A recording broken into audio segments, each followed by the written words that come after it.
പറയുന്നത് അത് ആരെയും വേറിട്ട് നിർത്തുന്നതല്ല, ആരെയും വേർപെടുത്തി കളയുന്നതല്ല. അല്ല, വർഗത്തിന്റെ പേരിൽ, മതത്തിന്റെ പേരിൽ, കളറിന്റെ പേരിൽ, സമ്പത്തിന്റെ പേരിൽ, കുലത്തിന്റെ പേരിൽ ഈ സുവിശേഷം ആരെയും മാറ്റി നിർത്തുന്നില്ല. യേശുവിന്റെ അധികാരമുള്ള നാമത്തിൽ അല്ല, കറുത്തവനും വെളുത്തവനും അല്ലെങ്കിൽ ചോക്ലേറ്റ് കളറുള്ളവനും അല്ലെങ്കിൽ ഇവിടുത്തെ ബഗേഴ്സിനും ഒരുപോലെ സ്വീകരിക്കുവാൻ കഴിവുള്ള ഈ സനാതന സുവിശേഷം ഞങ്ങൾ അറിയിക്കുകയാണ്. ദൈവമക്കളെ, ഇന്ന് രാത്രി ഹല്ലേലൂയ നാം ഒരുമിച്ച് ദൈവത്തെ ഹല്ലേലൂയ ആരാധിക്കുമ്പോൾ അത് പലർക്കും പ്രയോജനത്തിന് കാരണമായി തീരുവാൻ കർത്താവ് സഹായിക്കട്ടെ. ഞാൻ ഇങ്ങനെ പറയട്ടെ, അല്ലെങ്കിൽ സുവിശേഷത്തിന്റെ ആദ്യത്തെ പ്രവൃത്തി പാപമോചനമാണ്. ആ ഒറ്റ സെന്റൻസിൽ ഇന്നലെ കർത്താവിന്റെ ദാസൻ പറഞ്ഞ കാര്യം ഞാൻ നിർത്തുക. എന്നിട്ട് ഇന്ന് രാത്രി നാം ഒരു കാര്യം ചിന്തിക്കാൻ പോവുക. നമുക്ക് ഏവർക്കും അറിയാവുന്ന ഒരു വേദഭാഗം എടുക്കാൻ പോവുകയാണ്. അല്ലെ, യിരെമ്യാവിന്റെ പുസ്തകം 6-ാം അധ്യായം അതിന്റെ 16-ാമത് വാക്യം. ഞാൻ തന്നെ വായിക്കാം, നിങ്ങൾ വായിച്ചു വരുമ്പോൾ സമയം പോവും. അപ്പോൾ തന്നെ മത്തായി സുവിശേഷം 7-ാം അധ്യായം 13-14 വാക്യങ്ങളാണ്. അതെല്ലാം ഞാൻ വായിക്കുന്നില്ല. ഈ യിരെമ്യാവിന്റെ പുസ്തകം 6-ാമത്തെ അധ്യായം 16-ാമത്തെ വാക്യം ഞാൻ ഇങ്ങനെ വായിക്കുന്നു. യഹോവ ഇപ്രകാരം അരുളി ചെയ്യുന്നു, നിങ്ങൾ വഴികളിൽ ചെന്ന് നല്ല വഴി ഏതെന്ന് പഴയ പാതകളെ നോക്കി ചോദിച്ച് അതിൽ നടപ്പി. മനസ്സിലായോ ദേശമേ? ഒരിക്കൽ കൂടെ ഞാൻ വായിക്കാം നിങ്ങൾക്ക് വേണ്ടി. യഹോവ ഇപ്രകാരം അരുളി ചെയ്യുന്നു, നിങ്ങൾ വഴികളിൽ ചെന്ന് നല്ല വഴി ഏതെന്ന് പഴയ പാതകളെ നോക്കി ചോദിച്ച് അതിൽ നടപ്പീൻ. കരങ്ങൾ ഉയർത്തി കർത്താവിന്റെ മഹത്വം പഠിപ്പിച്ചാട്ടെ. നൂതന ആശയങ്ങൾ പഠിപ്പിക്കുകയും പ്രചരിപ്പിക്കുകയും അത് പഠിക്കുകയും അതിനെ അനുധാവനം ചെയ്യുകയും ചെയ്യുന്ന ഒരു കാലഘട്ടത്തിലാണ് നമ്മൾ ജീവിക്കുന്നത്. പക്ഷേ ഈ നൂതന ആശയങ്ങൾ ദൈവ ആലോചനയ്ക്കും യേശുക്രിസ്തുവിന്റെ വചനത്തിനും ആ അഭിഷിക്തന്മാരുടെ അല്ലെങ്കിൽ അപ്പോസ്തലന്മാരുടെ ഉപദേശത്തിനും അല്ല വളരെ എതിരാണെന്നുള്ള ദുഃഖകരമായിട്ടുള്ള ഒരു കാര്യം ഞാൻ നിങ്ങളെ അറിയിക്കുക. മനസ്സിലായോ പറഞ്ഞേ? അതുകൊണ്ട് നമ്മൾ ഈ ദിവസങ്ങളിൽ മനസ്സിലാക്കേണ്ട ഒരു കാര്യമുണ്ട്. ദൈവത്തിന്റെ വചനം നല്ലതുപോലെ പഠിക്കേണ്ടത് ആവശ്യമല്ല, അത്യാവശ്യമാണ്. അതെ, വചനം നല്ലതുപോലെ പഠിക്കണം. ഞങ്ങൾക്ക് നല്ലപോലെ വചനം പഠിച്ചു തന്ന ഒത്തിരി ഗുരുനാഥന്മാരുണ്ട്. അതുകൊണ്ട് ഞങ്ങൾക്കും പലരെയും പഠിപ്പിക്കുവാൻ ഞങ്ങളെക്കാൾ പ്രായമുള്ള 70-75 വയസ്സുള്ള ആളുകളെ ഞങ്ങളിപ്പോൾ പഠിപ്പിച്ചുകൊണ്ടിരിക്കുന്നു. സഭകളിൽ ശുശ്രൂഷകന്മാരായിട്ടുള്ളവരെ ഞങ്ങൾ പഠിപ്പിച്ചുകൊണ്ടിരിക്കുന്നു. അല്ലെങ്കിൽ ഒത്തിരി ആളുകളെ ഓരോ വർഷവും അവർ ഗ്രാജുവേറ്റ് ചെയ്യുക. അല്ലെങ്കിൽ അത് ഓർത്ത് ഞങ്ങൾക്ക് സ്തോത്രം ചെയ്യുവാനുണ്ട്, ഞങ്ങൾക്ക് സന്തോഷിപ്പാനുണ്ട്. ഹല്ലേലൂയ, ഹല്ലേലൂയ, പ്രൈസ് ദി ലോർഡ്. ഇനി ഒരു കാര്യം ഞാൻ പറയാം. ഈ ഭാഗം ഞാൻ വായിക്കുമ്പോൾ യിരെമ്യാവാണ് ഈ പുസ്തകം എഴുതിയത്, നമുക്ക് എല്ലാവർക്കും അറിയാം. ഇതെല്ലാം ടച്ച് ചെയ്ത് പോകണമെങ്കിൽ ഈ ദേശത്തിന് മനസ്സിലാകത്തുള്ളൂ. അനാഥോത്ത് എന്ന് പറയുന്ന ഗ്രാമത്തിൽ പുരോഹിതനായ ഹില്ക്കീയാവിന്റെ മകനായിട്ടാണ് ആര് ജനിക്കുന്നത്? യിരെമ്യാവ് ജനിക്കുന്നത്. ആമേൻ. യെരൂശലേമിന് 3 കിലോമീറ്റർ മാത്രം അകലെയുള്ള ബെന്യാമിന്റെ ഒരു ഭൂപ്രദേശത്തിലാണ് ഈ അനാഥോത്ത് എന്ന് പറഞ്ഞ സ്ഥലം കാണുന്നത്. യിരെമ്യ പ്രവാചകൻ 20-ാമത്തെ വയസ്സിൽ അവന്റെ പ്രവചന ശുശ്രൂഷ തുടങ്ങി. 40 വർഷം ആ പ്രവചന ശുശ്രൂഷ അവൻ തുടർന്നുകൊണ്ടേയിരുന്നു. ആരുടെ കാലത്താണെന്നറിയാമോ? യോശിയാവിന്റെ 13-ാമത്തെ ആണ്ടിലാണ് അവൻ എന്ത് ചെയ്തത്? ശുശ്രൂഷ ആരംഭിച്ചത്. ഇതൊക്കെ വചനത്തിലുള്ളതാ, ഒന്നും തെളിവുകൾ പറയുന്നത്, പെട്ടെന്ന് പറഞ്ഞു പോവാ. ഇന്ന് രാത്രി പറയട്ടെ, ആ യോശിയാവിന്റെ 13-ാമത്തെ ആണ്ടിൽ അവൻ ശുശ്രൂഷ തുടങ്ങി. ശ്രദ്ധിക്കണം. ഹല്ലേലൂയ. ഇവനെ പറയുന്ന പേരച്ച എന്താ? കരയുന്ന പ്രവാചകൻ. എന്താ പേര്? ഇവനെ വിളിക്കുന്ന പേരാണ് കരയുന്ന പ്രവാചകൻ. ആർക്ക് വേണ്ടി കരയുന്നവൻ? അവന് വേണ്ടി കരയുന്നവനല്ല, മറ്റുള്ളവർക്ക് വേണ്ടി കരയുന്നവൻ. അല്ല, മറ്റുള്ളവരുടെ ദുഷ്പ്രവർത്തി കണ്ടുകൊണ്ട് അല്ല മനം തകർന്നുകൊണ്ട് കരയുന്ന ഒരു യിരെമ്യാവിനെ കാണുവാൻ കഴിയും. ഇന്ന് രാത്രി ഞങ്ങൾ വിളിച്ചു പറയട്ടെ, ഈ ദേശത്തെ ഞങ്ങൾ സ്നേഹിക്കുന്നു. സഹോദര, നിന്റെ ദുഷ്പ്രവർത്തിയിൽ നിന്ന് മാറുക. ഞങ്ങൾ നിന്റെ കരയാൻ പോവാ. യേശുവിന്റെ അധികാരമുള്ള നാമത്തിൽ ദൈവത്തോട് പറഞ്ഞൊരു കാര്യമുണ്ട്. ദൈവമേ, നീ എനിക്ക് തന്ന ഈ ശുശ്രൂഷ ഇത്തിരി കടുപ്പമേറിയ, എന്നിട്ട് നമുക്ക് അറിയാം. ആ പുസ്തകം ഒന്ന് പഠിച്ചു കഴിഞ്ഞാൽ നമുക്കത് മനസ്സിലാക്കാൻ കഴിയും. ഞാൻ അവിടെ ദൂത് പറയാം. അല്ല മാതാക്കളെ, അല്ല നീ ഒരു പക്ഷെ കരയുന്നവനായിരിക്കാം, നീ ഒരു പക്ഷെ കരയുന്നവനായിരിക്കാം, പക്ഷേ നീ ആരെയും കരയിപ്പിക്കരുത്. യേശുവിന്റെ ദൂത് കിട്ടിയോ? സഹോദരങ്ങളെ, നീ കരയുന്നവളായിരിക്കാം, നീ കട്ടം അനുഭവിക്കുന്നവനായിരിക്കാം, നീ വിഷമിക്കുന്നവളായിരിക്കാം, പക്ഷേ ആരെയും നീ കരയിപ്പിക്കരുത്. നീ വേദനിക്കുന്നവളായിരിക്കാം, പക്ഷെ നീ ആരെയും വേദനിപ്പിക്കരുത്. ഹല്ലേലൂയ. ദൈവകൃപയ്ക്കായി സ്തോത്രം. യിരെമ്യാവിനെ കുറിച്ച് ഒത്തിരി പറയുക എനിക്ക് ആഗ്രഹമുണ്ട്. അല്ലെങ്കിൽ വിസ്താര ഭയത്താൽ ഞാൻ മുമ്പോട്ട് പോകട്ടെ. Hallelujah, hallelujah. അവൻ കരഞ്ഞ് എന്തിനു വേണ്ടി അറിയുമോ? ദൈവവചന പ്രകാരം സത്യ വിശ്വാസത്തിൽ നിലനിൽക്കുന്നവർ സത്യ ആരാധനയിൽ നിന്ന് മാറിപ്പോയപ്പോൾ ആര് കരയാൻ തുടങ്ങി? നിങ്ങൾക്ക് മനസ്സിലാകുന്നുണ്ടോ? യിരെമ്യാവ് കരയാൻ തുടങ്ങി. ഇനി ഞാൻ പറയാം. ഈ ദൈവവചനത്തിലെ ഓരോ വാക്യങ്ങളും മനുഷ്യനോടുള്ള ദൂതല്ലേ?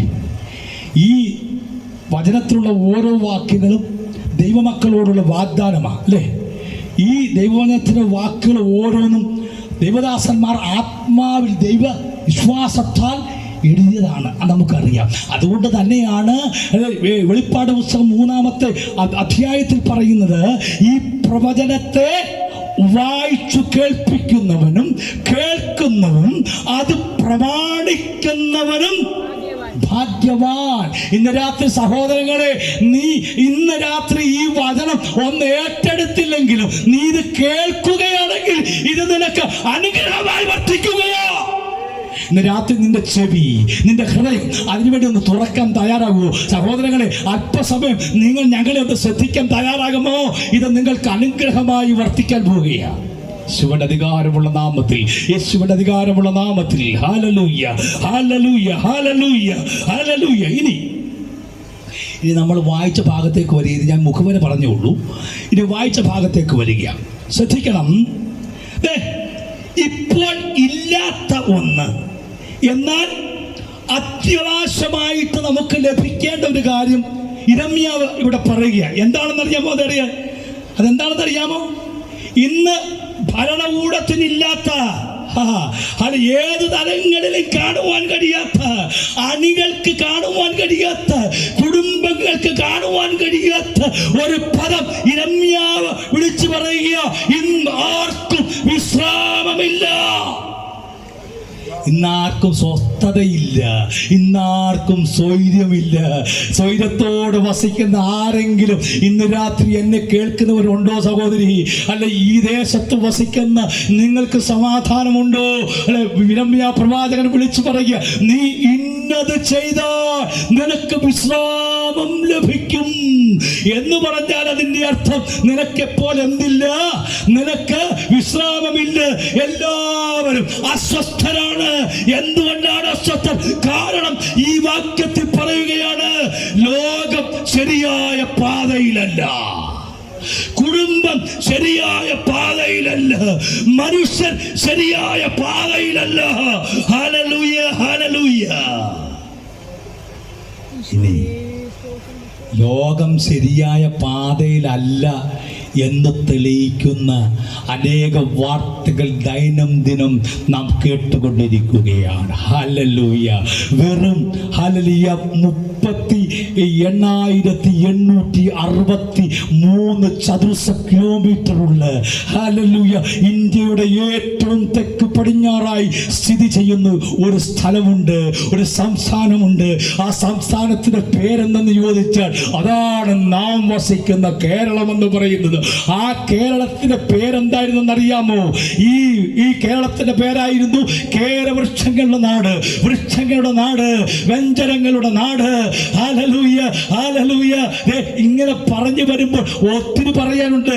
കലകളുടെ നാട്, സാംസ്കാരികമായിട്ടുള്ള കേരളം, ഹല്ലേലൂയ, ഒരുമിച്ച് ഹല്ലേലൂയ മതേതരത്വം പുലർത്തിക്കൊണ്ടിരുന്ന കേരളം, ഹല്ലേലൂയ, വർഗവർണ്ണ വ്യത്യാസമില്ലാതെ ഒരുപോലെ ജീവിച്ചിരുന്ന ഒരു കേരളം, ഹല്ലേലൂയ. നമുക്ക് അങ്ങനെ ഇപ്പോൾ അല്ലെങ്കിൽ ഒന്ന് സ്വപ്നം കാണാൻ കഴിയുമോ?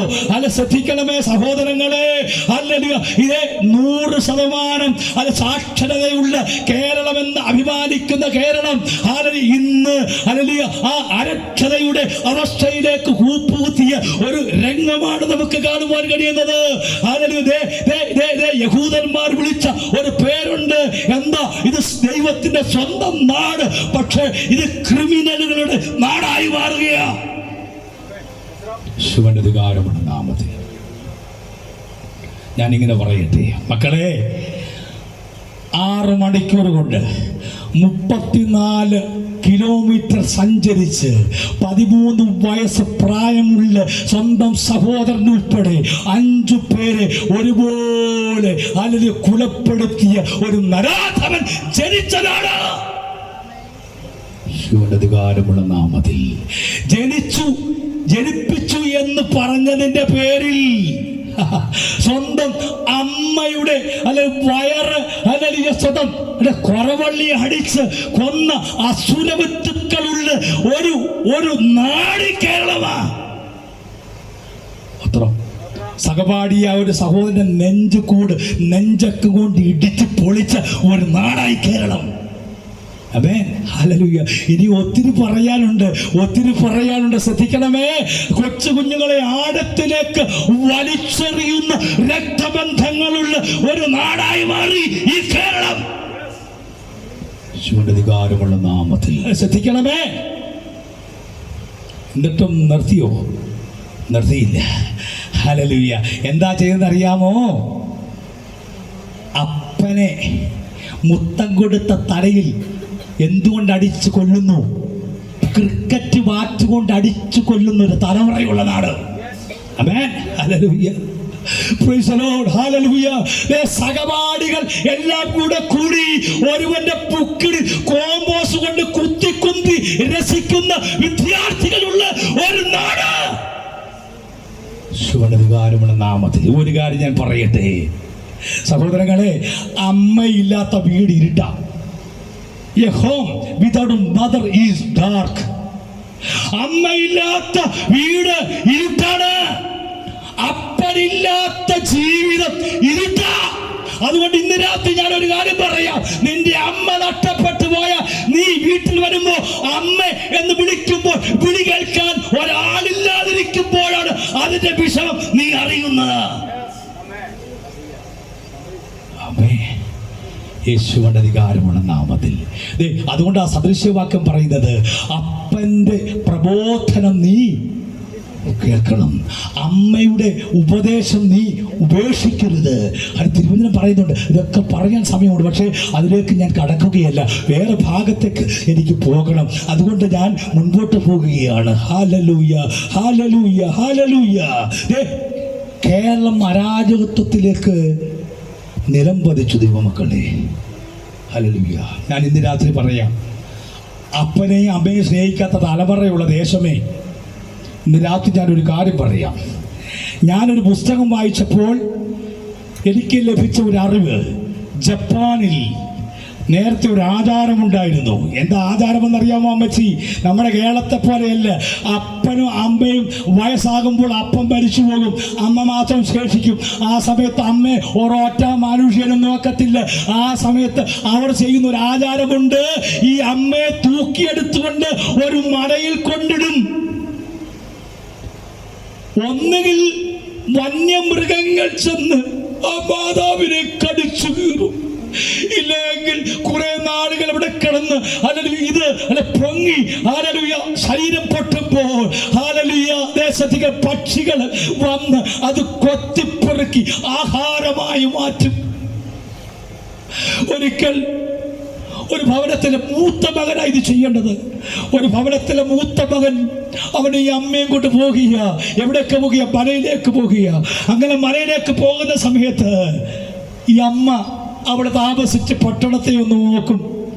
അവർ അങ്ങോട്ട് എൻ്റർ ചെയ്യുന്ന ആ കാടിലെ ഒന്ന് നോക്കിയിട്ട് അവൾ കരഞ്ഞു. ഇനി എനിക്ക് ഒരിക്കലും ഈ പട്ടണത്തിൽ വരാൻ കഴിയത്തില്ല. ഈ മകൻ ഈ അമ്മയെ തോളത്ത് വെച്ചുകൊണ്ട് ഹല്ലേലൂയ നടന്നു നീങ്ങുകയാണ്. അപ്പോൾ അമ്മ ചെയ്തൊരു കാര്യം നിങ്ങൾ മനസ്സിലാക്കണം. അമ്മ രണ്ടു വശത്തു നിന്നും വൃക്ഷങ്ങളുടെ ഇലകൾ ഇങ്ങനെ പറിച്ചിടുകയാണ്. ആ വൃക്ഷത്തിന്റെ ഇലകൾ ഇങ്ങനെ പറിച്ചിടുകയാണ്. ഇങ്ങനെ പറിച്ചിട്ട് ഇവൻ നടന്ന് നീങ്ങി ഹല്ലേലൂയ ആ മലയുടെ ആ ശിഖരങ്ങൾ എത്തിയപ്പോൾ ഈ അമ്മയെ എടുത്തെറിയേണ്ട സമയമായി. ആ സമയത്ത് ഈ മോൻ അമ്മയോട് ചോദിച്ചൊരു കാര്യമുണ്ട്. അമ്മേ, ഞാനൊരു കാര്യം ചോദിക്കട്ടെ, എന്തുകൊണ്ടാ അമ്മ ഇങ്ങനെ ഈ പച്ചിലകൾ അല്ലെങ്കിൽ രണ്ടു വശത്തും ഇങ്ങനെ പറിച്ചിട്ടത്? ആ സമയത്ത് എൻ്റെ ആ അമ്മ ചെയ്തൊരു കാര്യമുണ്ട്. ഹല്ലേലൂയ, ആ മകനെ കെട്ടിപ്പിടിച്ചിട്ട് പറഞ്ഞു, മക്കളെ, ഈ കാട്ടിൽ ഒത്തിരി വന്യമൃഗങ്ങളുള്ളതാണ്. എന്റെ മോൻ തിരിച്ചു പോകുമ്പോ ഒരു പക്ഷെ വഴി തെറ്റിയാൽ ആ വന്യമൃഗങ്ങൾക്ക് ആഹാരമായി തീരും. അതുകൊണ്ട് ഹല്ലേലൂയ, ആ വഴി തെറ്റാതിരിക്കുവാനാണ് ഞാനത് ചെയ്തത്. ഇന്ന് രാത്രി ലോകത്തിനൊരു അമ്മ നിന്നോട് കാണിക്കുന്ന സ്നേഹം അല്ല, പുതിയ തലമുറയെ നീ മനസ്സിലാക്കണം. ശിവനധികാരമുള്ള നാമത്തിൽ. അതുകൊണ്ട് അമ്മമാരെ നമ്മൾ എന്ത് ചെയ്യണം? അപ്പനെ അമ്മയെ നമ്മൾ എന്ത് ചെയ്യണം? ബഹുമാനിക്കണമെന്ന് തിരുവചനം പഠിപ്പിക്കുകയാണ്. ഇനി ശ്രദ്ധിക്കൂ, കാരണം എന്താ ഇതൊക്കെ ഇവർ ചെയ്യാൻ കാരണം എന്താ? അമ്മച്ചി, ഇവർ ശരിയായ പാതയിലല്ല. ഇവർക്ക് പഠനമില്ലാത്തതുകൊണ്ടാണോ? അല്ല, പഠനമുണ്ട്, പക്ഷെ കയ്യിലിരിപ്പ് ശരിയല്ല. ഓത്രം ഞാനൊരു ഉദാഹരണം പറയാം ദൈവാസനെ.